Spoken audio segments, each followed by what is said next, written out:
Hello viewers, welcome to our channel maple educational services. কিছু messages নিয়ে এসেছি, motivating messages. Number 4, try to be patient. Patience is much needed in everyone's life.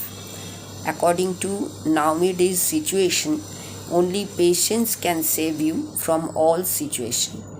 ধৈর্য যদি আপনি রাখতে পারেন, ধৈর্য যদি আপনার থাকে, তাহলে কিন্তু সব ধরনের সমস্যাকে আপনি যেমন পরিচালনা করতে পারবেন, তেমনি সব ধরনের সমস্যাতেও আপনি ঠিক থাকতে পারবেন।